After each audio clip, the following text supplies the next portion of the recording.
au début, évidemment, c'est normal de ne pas démarrer son activité en étant hyper confiant, hein, n'ayant peur de rien. C'est normal d'avoir un peu peur, de ne pas être trop sûr de soi. Le problème, c'est quand ça dure. C'est que ça dure des mois, ça dure des années.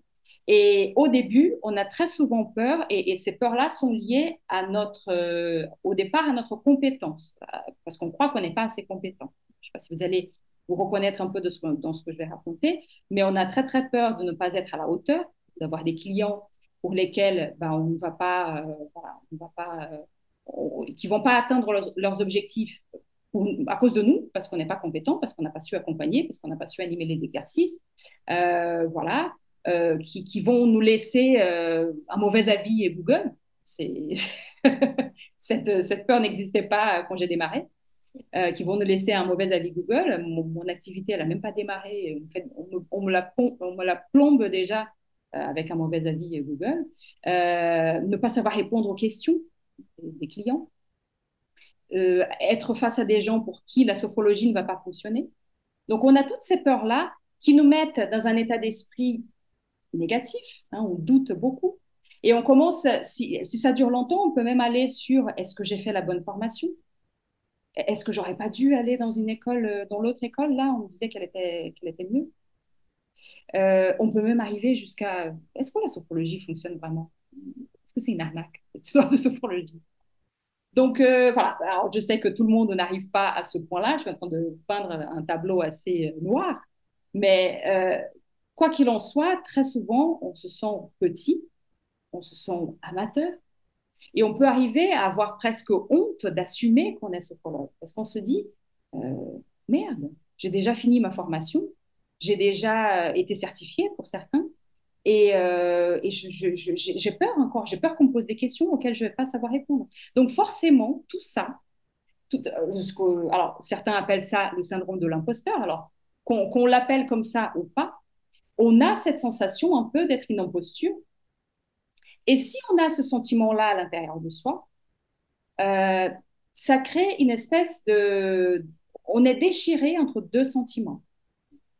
Euh, Parce que d'un côté, on a fait cette formation et on veut s'installer, on veut avoir des clients.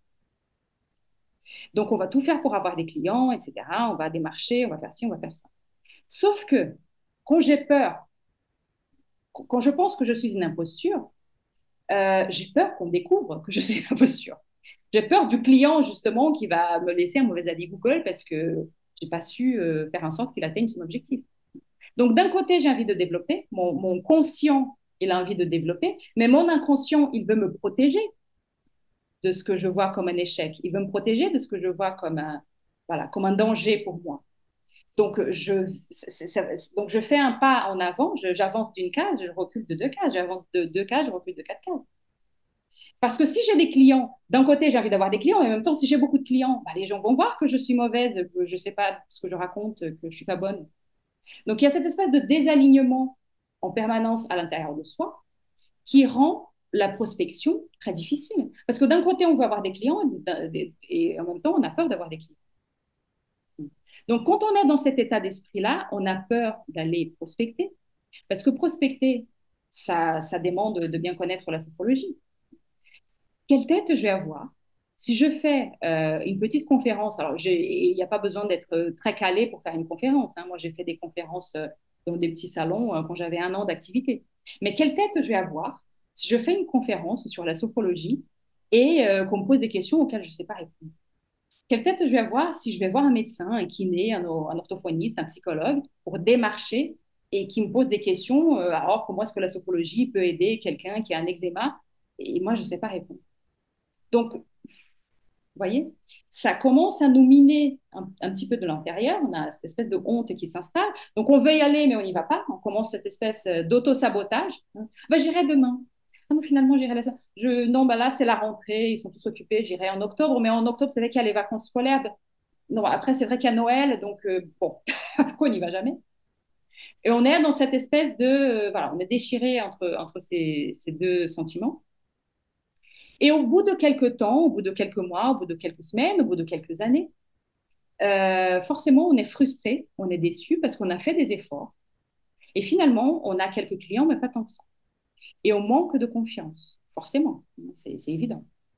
Et quand on est dans cet état d'esprit-là, on est très attiré justement par des personnes qui sont comme nous. Déjà, dans la vie, d'une manière générale, on a envie d'être avec des gens qui pensent comme nous.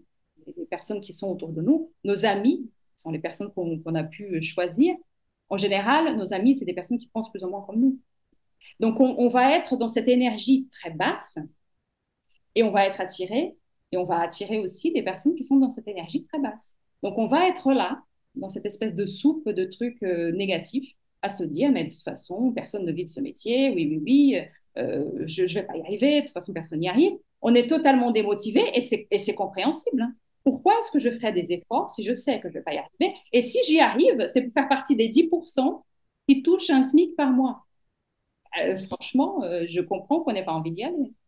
On a très peur de la concurrence. Ça, c'est un truc que j'ai beaucoup fait. À mon époque, quand j'ai démarré en 2013, l'annuaire de référence, c'était les pages jaunes. Alors, c'était déjà format Internet, hein, c'était pas le catalogue. Et de temps en temps, je tapais mon code postal et j'y allais pour voir s'il y avait des nouveaux sophrologues qui étaient arrivés. De temps en temps, c'était le cas.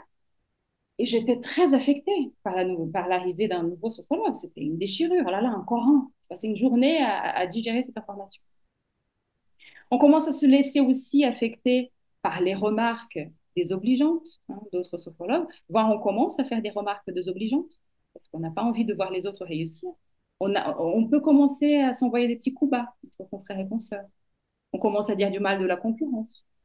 Et on peut arriver jusqu'à des trucs. Alors, je suis sûre, et c'est pas pour vous faire plaisir que je dis ça, mais c'est encore une fois, c'est que si vous êtes là, c'est que vous ne pouvez pas être dans cet état d'esprit-là. Mais j'ai commencé, je vais finir mon raisonnement. On peut aller jusqu'à faire des trucs immondes. Alors, moi, ça ne m'est pas arrivé personnellement, mais j'ai vu, il y a des sophrologues qui m'ont raconté des trucs totalement immondes qu'on leur a fait, du genre, une sophrologue qui appelle une autre sophrologue en se faisant passer pour une cliente. Elle commence à poser des questions pour savoir où est-ce qu'elle a été formée, etc.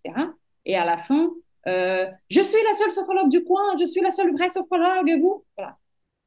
Descendre d'autres sophrologues. Une autre qui me raconte qu'elle a fait un salon, et alors quand tous les exposants se retrouvent, il y avait deux autres sophrologues d'un autre bord qui disent non mais elle est pas, elle a pas été bien formée, elle n'est pas une bonne sophrologue, etc.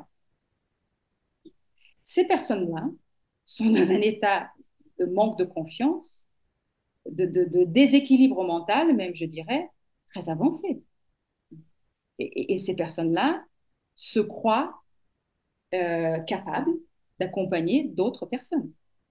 Je répète, je fais une parenthèse là, et je répète, ces personnes-là qui vous critiquent parce que vous avez été formé en 6 mois, en 8 mois, en 9 mois, elles estiment que si elles n'ont pas de clients, c'est parce qu'il y a trop de sophrologues sur le marché, c'est vous qui êtes un problème, c'est pas elles. Elles se croient plus aptes que vous à accompagner des personnes. Elles sont loin de la sacro-sainte bienveillance, totalement. Et elles ne le voient pas. Elles sont dans la peur jusqu'à la moelle et elles estiment que le problème, c'est ailleurs. Et d'ailleurs, c'est ça le problème. C'est que quand on est dans la peur jusqu'à la moelle, on a tendance justement à ne regarder que vers l'extérieur. Donc, si je n'y arrive pas, vous voyez, c'est la situation économique, c'est l'inflation, c'est Macron. Maintenant, c'est le nouveau Premier ministre. Il va en prendre aussi pour son grade. Parce que c'est les écoles, c'est le RNCP, c'est ci, c'est ça, c'est Doctolib. Voilà. Et on passe notre temps à gaspiller notre énergie qui est si précieuse à, à râler contre des éléments qu'on ne contrôle absolument pas. Et voilà, on reste dans un cercle vicieux dont il est très très difficile de s'en sortir. Hein, parce qu'encore une fois, autour de nous, tout le monde nous confirme que oui, oui, oui, oui c'est une catastrophe, etc. Et pour se sortir de ça, alors encore une fois, je sais très bien que voilà, vous n'êtes pas descendu aussi bas, sinon vous ne seriez pas ici. Mais quand on est dans cet état d'esprit où on se dit, dans cette espèce de morosité, il n'y a qu'une seule solution, c'est regarder à l'intérieur de soi. C'est regarder à l'intérieur de soi parce que, encore une fois, c'est vos croyances, c'est nos croyances qui vont créer votre vie professionnelle et personnelle. Donc, il faut regarder à l'intérieur de soi et déjà être conscient et j'espère que ça s'est fait, que cet excès de peur dans lequel on est englué, n'est pas normal, hein, et qu'on n'est pas obligé de vivre comme ça. Et de la même façon dont on a été programmé pour vivre dans la peur et dans la négativité, on peut aussi se déprogrammer. Ce n'est pas quelque chose qui se fait en 2 secondes. On a été éduqués comme ça, on nous a répété qu'il fallait se méfier, que ce n'était pas possible, qu'on n'allait pas y arriver, il ne faut pas rêver, ma cocotte, etc. On nous a répété ça dans les oreilles. Maintenant, on peut, mais c'est une action qui doit être volontaire, hein, ce n'est pas quelque chose qui va se faire naturellement. On peut mettre en place volontairement des choses pour aller dans l'autre sens, pour nettoyer un petit peu l'esprit de tout ça. Déjà comprendre que c'est des croyances, c'est un état d'esprit. Ce n'est pas la vérité. C'est la vérité des personnes qui croient que c'est ça la vérité.